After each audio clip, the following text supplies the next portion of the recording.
I'd like to share a revelation that I've had during my time here.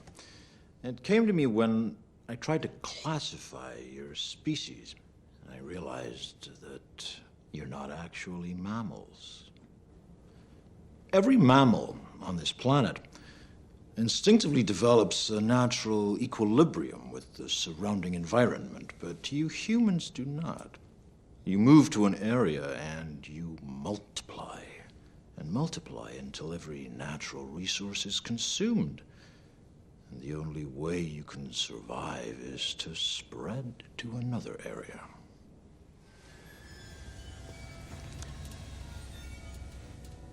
There is another organism on this planet that follows the same pattern.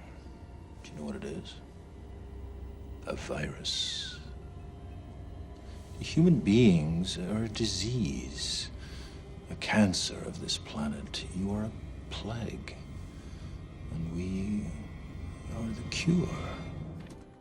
The oil tank farm in Haifa was established by the Iraqi Oil Company in 1936 IPC with the aim of being a terminal for the export of crude oil from Iraq. At the time of its establishment, 34 tanks with a volume of 14,700 cubic meter each were built. In the 1970s, 2 tanks with a volume of 53,000 cubic meters and 6 tanks with a volume of 57,000 cubic meters were added. Today we're talking about 18 active oil tanks out of 42 tanks, and a total of 595,000 cubic meter crude oil is stored on a daily basis. The bare ground in this area are sand dunes from the Holocene period Kirker Group. The tank farm is not drained, surface runoff flows and permeates the sand reservoir beneath the tanks. We believe that humans are part of biodiversity and not a separated species. Bioremediation is a process in which natural microorganisms recycle specific contaminants. After a series of chemical reactions, organic waste undergoes metabolism and turns into water, carbon, gas, and other non-toxic byproducts. These chemical reactions give bacteria the energy they need to develop and reproduce. Thanks to this process, the organic waste is eaten and disappears from the environment without toxic or dangerous residues for humans or nature. After the infections have been eliminated, the bacteria that stopped receiving carbon energy die naturally. There are also species of marine bacteria that can eat compounds from petroleum as part of their diet. Based on those processes, we decided on a rehabilitation method. The first step is reducing human access. The second is cleaning the area by using biological treatment by planting and using bacterias.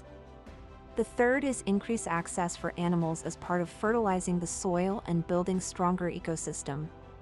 In this point, we expect a full rehabilitation of the soil. So the next part is to allow access to humans and develop symbiosis between human animals and the environment. Our goal is to revive the site and create symbiotic relationships between man and nature. We intend to keep the shape of the tanks as they are, to minimize damage to the ground. The tanks will be converted into programs that will be used by all the residents of the super block, people, animals, plants, and nature in general. We ordered ourselves to plan the block for 10,000 residents.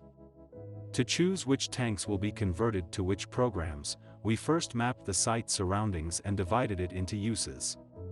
The industrial zone, the green areas, the residential neighborhoods, and the sea. We assign the tanks to 3 types of programs, each of them is affected by the distance from the areas of use that we mapped earlier. The buildings intended to preserve nature will be drawn to the green areas, to the sea and away from the industrial area. The work buildings will be drawn to the residential neighborhoods, to the industrial areas and away from the sea. The public buildings will be drawn to the industrial area, the residential neighborhoods and the green areas. Each point in the block was given a score relative to its distance from each use area, and assigned to one of 3 types of programs. We can choose how much percentage each program will be. To develop the selection of the programs, we also added a weight to each criterion. Here, in the Nature Conservation Program, we change the weight of the proximity to the industrial zone, so the importance of this criterion exceeds the others. In this way we can also map the containers, and associate them with a certain program. The average number of people in an Israeli family today is 3.7 people. Before this figure we tend to assume that there will be about 5,300 adults in the block. Assuming that, at least half of them will work outside the block, we will need the block to provide at least 2,650 jobs.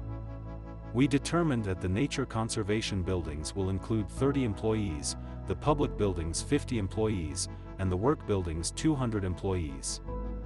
With this calculation we will need 23 nature conservation buildings, 10 culture buildings, and 10 work buildings. Between the tanks we will place the residential buildings. We measured the distance of each point each time to a certain type of program. The residences would prefer to stand between 3 different programs, with the work buildings and public services having more weight. According to the people who will live in the building, we can determine how many buildings we will need to house all 10,000 residents. And of course this method works when the structures change.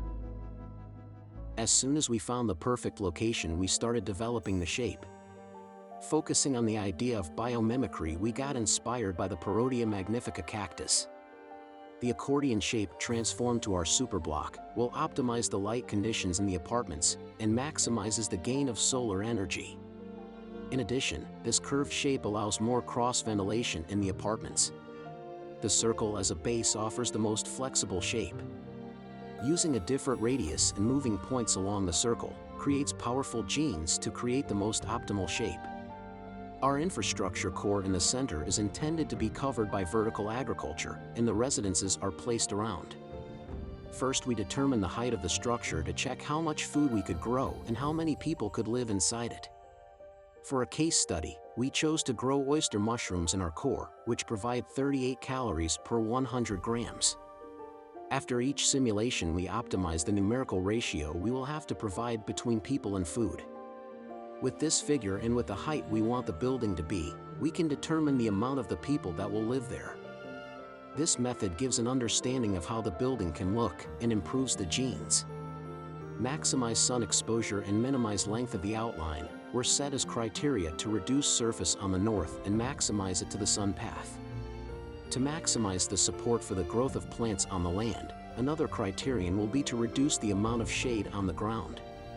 In the last generations, Wallacei developed a morphology which has an east-west orientation, while the volume is switching between convex and concave. We came to a point where we have to change our behavior. The survival of the planet Earth depends on it. We need to recognize that we are part of a bigger system and start living together with our environment instead of using it. Our project shows the way of rearranging the common hierarchy and creating an equal network of every living being.